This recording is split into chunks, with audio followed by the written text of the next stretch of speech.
जय Shri Radhe Krishna. I hope आप सब लोग बहुत अच्छे होंगे। चलिए भगवत प्राप्ति की चर्चा को आगे बढ़ाएंगे कि श्री कृष्ण क्या कहते हैं इस अध्याय में, इस 8वें अध्याय में जो भगवत प्राप्ति है। यहाँ पर इस अध्याय से ही आपको पता चल जाएगा कि भगवत प्राप्ति मतलब कृष्ण की प्राप्ति कैसे हो। यहाँ पर भगवान बता रहे हैं और अर्जुन की कई सवाल हैं और अर्जुन के क्या, हर जीव के यही सवाल है, आपके और हमारे भी यही सवाल है। इन सारे प्रश्नों का उत्तर श्री कृष्ण इस ही अध्याय में देने वाले हैं। तो पहले हमने चर्चा की थी भगवत ज्ञान की, जिसमें कि भगवान ने बताया था कि किस तरीके से जो जीव है उसको ज्ञान होना चाहिए, उसे भक्ति किस तरीके से करनी चाहिए, किस किस तरीके से मेरे भक्त होते हैं। तो वहाँ पर भगवान ने चर्चा की थी अपने भक्तों की कि मेरे किस तरीके के भक्त होते हैं। तो वहाँ पर भगवान ने बताया था भगवत ज्ञान में कि 4 तरीके के मेरे भक्त होते हैं। अब इस भगवत प्राप्ति में भगवान यहाँ पर ये बताएंगे कि उनकी प्राप्ति कैसे हो। यहाँ पर अर्जुन कुछ सवालों से शुरू होता है ये अध्याय। अर्जुन कुछ सवाल करते हैं श्री कृष्ण से, उन प्रश्नों के उत्तर ही श्री कृष्ण इस अध्याय में दे रहे हैं। यहाँ पर जो श्री कृष्ण है, जो आपके और हमारे हृदय में भी जो नित्य कुछ न कुछ प्रश्न उठते रहते हैं, उन सारे प्रश्नों को अर्जुन द्वारा पूछा गया है, जो कि आप और हम नहीं पूछ सकते। और वहाँ पर भगवान खड़े हुए हैं सामने, तो अर्जुन ने पूछा है उन सवालों को। और हमारे और आपके जीवन से भी वो सवाल, जो आपके प्रश्न हैं, अर्जुन के प्रश्न हैं, वो हमारे जीवन से और आपके जीवन में भी बड़े उपयोगी हैं। इसलिए इन प्रश्नों की इस चर्चा को विशेष रूप से और ध्यान से आपको और हमें सुनना है और इसका चिंतन करना है। तो सबसे पहले अर्जुन कहते हैं श्री कृष्ण से, किम तद ब्रह्म किम अध्यात्म किम कर्म पुरुषोत्तम आदिभूतम च किम प्रोक्त अधिदेवम किम मुच्यते। यहाँ पर अर्जुन का सबसे पहला जो प्रश्न है वो है कि किम तद ब्रह्म, ब्रह्म क्या है। यहाँ पर अर्जुन ने पूछा किम तद ब्रह्म, ब्रह्म क्या है। और दूसरी बात यहाँ पर अर्जुन पूछते हैं कि किम अध्यात्म, अध्यात्म क्या है, अध्यात्म क्या चीज़ है, ब्रह्म क्या चीज़ है। तीसरी बात उन्होंने पूछी किम कर्म पुरुषोत्तम, और श्री कृष्ण आप हमें बताइए कि कर्म क्या है। तो यहाँ पर भगवान से जो अर्जुन है वो 3 प्रश्नों को पूछ रहे हैं यहाँ पर कि पहली बात ब्रह्म क्या है, दूसरी बात अध्यात्म क्या है, और तीसरी बात कि यहाँ पर वो पूछते हैं कि ब्रह्म क्या है, अध्यात्म क्या है और कर्म क्या है, कर्म क्या होता है। इसके आगे पूछते अधिभूतम च किम प्रोक्त अधिदेवम किम उच्चते, और ये देवता क्या हैं। तो यहाँ पर इन सारे प्रश्नों को अर्जुन ने पूछा है। सबसे पहले यहाँ पर अर्जुन पूछे किम ब्रह्म, ब्रह्म क्या है। तो यहाँ पर उत्तर देते हैं श्री कृष्ण, अर्जुन को यहाँ पर श्री कृष्ण उत्तर देते हैं इन प्रश्नों का। उन्होंने पूछा किम ब्रह्म, कि ब्रह्म क्या है, किम अध्यात्म, अध्यात्म क्या है, और यहाँ पर किम कर्म। यहाँ पर उन्होंने पूछा हे श्री कृष्ण, हे पुरुषोत्तम, आप हमें बताइए कि ब्रह्म क्या होता है और ये अध्यात्म क्या चीज़ होती है, और ये जो कर्म है ये क्या होता है। तो यहाँ पर 3 प्रश्न पूछते हैं अर्जुन, और ये प्रश्न केवल और केवल अर्जुन के नहीं हैं, आपके और हमारे भी हैं। और जब हमारे हृदय में ये प्रश्न उठते हैं कि ब्रह्म क्या है, अध्यात्म क्या है, कर्म क्या है, तो जब हमारे जीवन में भी ये प्रश्न उठते हैं, इसी को कहते हैं अथातो ब्रह्म जिज्ञासा, भगवान को जानने की इच्छा, अपने आप को जानने की इच्छा। इसी से यहाँ से कोई कृष्ण की ओर चलना शुरू करता है। यहाँ पर मैं कहूँ कि अगर सबसे पहली कोई चीज़ है कि श्री कृष्ण की ओर कोई पहला पग रखता है, तो वो यही होता है जब ये 3 प्रश्न उसके अंदर भी उत्पन्न होते हैं कि मैं कौन हूँ। यहाँ पर अर्जुन पूछते हैं किम ब्रह्म, ब्रह्म कौन है। तो यहाँ पर आप और हम भी ये सोचते हैं कि भाई हमारे जीवन में भी ये प्रश्न, अगर कोई कृष्ण की ओर चलता है तो पहला पग उसका यही है कि वो पूछेगा मैं कौन हूँ, भगवान कैसे होते हैं, मैं यहाँ किस लिए आया हूँ। तो यहाँ पर इन्हीं सवालों को अर्जुन ने पूछा। तो यहाँ पर अर्जुन सबसे पहले ये बात श्री कृष्ण से पूछ रहे हैं।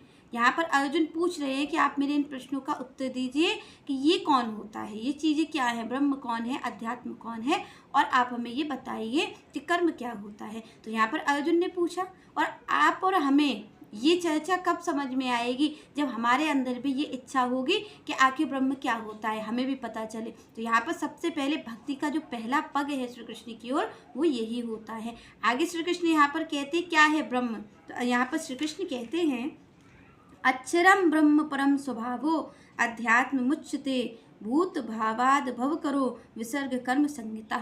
यहाँ पर श्री कृष्ण ने कहा कि अक्षरम ब्रह्म परम स्वभावो अध्यात्म मुच्यते। यहाँ पर श्री कृष्ण कहते हैं कि अक्षरम परम ब्रह्म स्वभाव। यहाँ पर भगवान कहते हैं ब्रह्म कौन होता है? जो अविनाशी है। श्री कृष्ण यहाँ पर कह रहे हैं कि जो अविनाशी है वो है ब्रह्म। मतलब अविनाशी मतलब जिसका कभी नाश नहीं होता है। यहाँ पर अर्जुन पूछते हैं ना कि ब्रह्म क्या है, तो उन्होंने कहा कि जो अविनाशी है, जो नित्य है, जिसका कभी नाश नहीं होता है, वो होता है ब्रह्म। तो यहाँ पर श्री कृष्ण कहते हैं कि अक्षरम परम ब्रह्म, अक्षरम परम ब्रह्म स्वभावो अध्यात्म मुच्यते भूत भावद भव करो विसर्ग कर्म संहिता। यहाँ पर श्री कृष्ण कहते हैं कि कौन है ब्रह्म? जो अविनाशी है, जो कभी भी नाश नहीं होता है। और यहाँ पर श्री कृष्ण ने कहा कि भाई अध्यात्म आप कह रहे हो, अध्यात्म क्या है? तो भगवान कहते हैं जो अविनाशी जीव है उसकी जो स्वाभाविक स्थिति है उसको अध्यात्म कहा जाता है। और भगवान कहते हैं जब वही जीव कोई शरीर धारण करके और कोई गति करता है तो उसे कर्म कहा जाता है। यहाँ श्री कृष्ण बताते हैं, क्योंकि अर्जुन पहली चीज पूछते हैं कि ब्रह्म क्या है, मतलब जीव क्या है। तो यहाँ पर अर्जुन को सबसे पहले उत्तर यहाँ पर श्री कृष्ण यही देते हैं कि अक्षरम ब्रह्म परम, कि यहाँ पर जो अविनाशी, अक्षरम मतलब अविनाशी, तो यहाँ पर श्री कृष्ण कहते हैं जो अविनाशी है, जिसका कभी नाश नहीं होता है, वो है ब्रह्म। तो यहाँ पर आपने और हमने सुना होगा, एक तो होता है ब्रह्म और एक होता है परम ब्रह्म। तो जो ब्रह्म होता है वो क्या होता है? तो ब्रह्म होता है एक जीव जो आप और हम हैं, और परम ब्रह्म कौन है? वो है श्री भगवान। तो यहाँ पर जो जीव है वो ब्रह्म है, यहाँ पर परम ब्रह्म कौन है?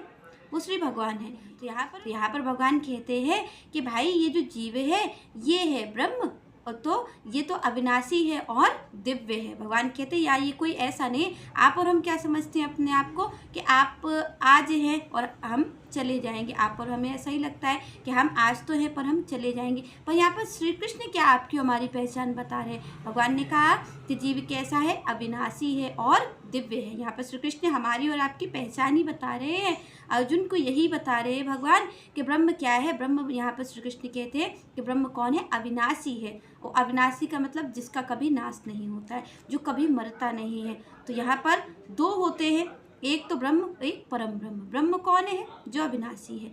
परम ब्रह्म कौन है? वो भी अविनाशी है। और परम ब्रह्म कौन है? जो स्वतंत्र हैं, जो भगवान है, श्री भगवान है, वो परम ब्रह्म है। वो उनका ही जो अंश है वो ब्रह्म है, जो आप और हम हैं। तो भगवान कहते हैं भाई पहली चीज ब्रह्म क्या है? ब्रह्म वही है जो अविनाशी है और नित्य है।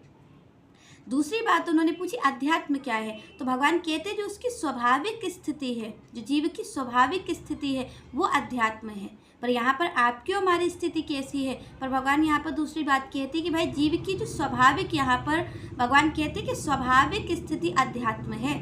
पर यहाँ पर आपकी हमारी स्थिति कैसी है कि जब जीव शरीर धारण करके इस भौतिक जगत में आता है तो आपकी हमारी स्थिति कैसी हो जाती है? भौतिक स्थिति हो जाती है। भौतिक स्थिति का जीव कैसा है? जिसको प्रभुत्व जताना है, जिसको सब चीज़ों पर अधिकार करना है, वो स्थिति होती है जीव की। तो भगवान ने यहाँ पर इसीलिए कहा कि स्वाभाविक स्थिति, मतलब बनी हुई स्थिति नहीं कि आप और हम इस संसार में आ गए, इस भौतिक जगत में आ गए तब हमारी स्थिति ऐसी हो जाती है। पर भगवान यहाँ पर बताते हैं कि भाई जीव का जो स्वाभाविक है वो क्या है? जो स्वाभाविक उसकी स्थिति है, जो स्वाभाविक उसका स्वभाव है, भगवान कहते हैं वो अध्यात्म है, वो अध्यात्म है उसका। पर यहाँ पर जो भौतिक जगत में वो जीव आता है, जो शरीर को धारण करता है, तो यहाँ पर श्री कृष्ण कहते हैं तब जो इसकी स्थिति होती है वो प्रभुत्व जताने की हो जाती है, तब वो दीनहीन सा हो जाता है। पर उसकी स्थिति ऐसी है नहीं, उसकी स्थिति कैसी? अध्यात्म। जब उन्होंने पूछा कि अध्यात्म क्या होता है तो श्री कृष्ण कहते हैं वो जो जीव है, जो ब्रह्म है, उसकी स्वाभाविक स्थिति ही अध्यात्म है। अध्यात्म है उसकी स्वाभाविक स्थिति। उसकी स्वाभाविक स्थिति कृष्ण भावनामृत में रहना है। भगवान ने यहाँ कहा ना कि दिव्य है।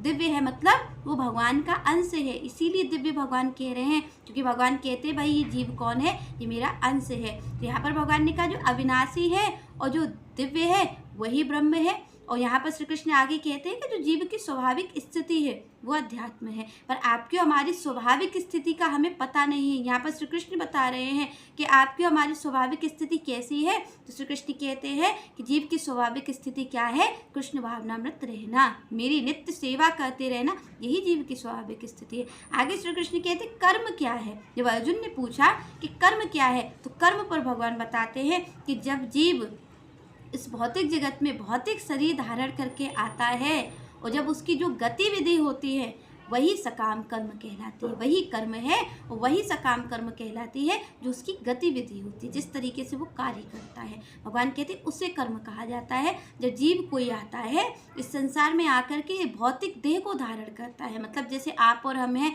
और हमारे अंदर जो जीव बैठा है, जो आत्मा बैठी है, उसने एक शरीर धारण कर रखा है। और जब हमने शरीर धारण कर रखा है तो शरीर से जो हमारी गतिविधि हो रही है, मतलब जिसको आप और हम कहते हैं कि हमने पुण्य कर्म किया है, हमने पाप कर्म किया है, जो भगवान कहते हैं, तो भगवान कह रहे हैं उस भौतिक शरीर से उस जीव की जो गतिविधि हो रही है, जिस कार्य को वो कर रहा है, उसे ही कर्म कहा जाता है, उसे ही सकाम कर्म कहा जाता है। तो यहाँ पर श्री कृष्ण बताते हैं कि भाई तीनों चीज़ यहाँ पर संशय दूर कर देते हैं कि पहली बात, जो जीव है वो अविनाशी है, वो मरने वाला नहीं है। आप और हम जो समझते हैं कि आप और हम मर जाएंगे, तो भगवान यहाँ पर बता रहे हैं कि ये भौतिक देह मरेगा, पर इसके अंदर जो जीव बैठा है वो अविनाशी है और दिव्य है।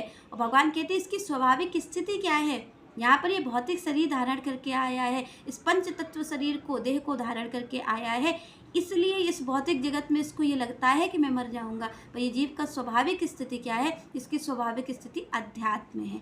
तभी यहाँ पर संत कहते हैं कि जब तक आप भगवान की भक्ति नहीं करेंगे तब तक आपको अपनी स्वाभाविक स्थिति का पता नहीं चलेगा, और तब तक तो आप इस भौतिक जगत में ही लगे रहेंगे, तब तक तो आपको अपना पता ही नहीं चलेगा। तो श्री कृष्ण कहीं ना कहीं आप और हमें ये बता रहे हैं कि हमारी स्वाभाविक स्थिति कैसी है, अध्यात्म की है। भगवान कह रहे हैं मेरी नित्य सेवा करना, मेरा नित्य दास रहना, मेरा जो कृष्ण भावनामृत भक्त है उसका स्वभाव यही है, इसकी स्वाभाविक स्थिति जीव की। भगवान कह रहे हैं कि ब्रह्म की जो स्थिति है वो स्वाभाविक स्थिति उसकी अध्यात्म की है, वही उसकी स्वाभाविक स्थिति है। उसके ऊपर यहाँ पर श्री कृष्ण कहते हैं कि जब जीव कोई भौतिक देह धारण करके आता है तब वो अपनी स्वाभाविक स्थिति को भूल जाता है।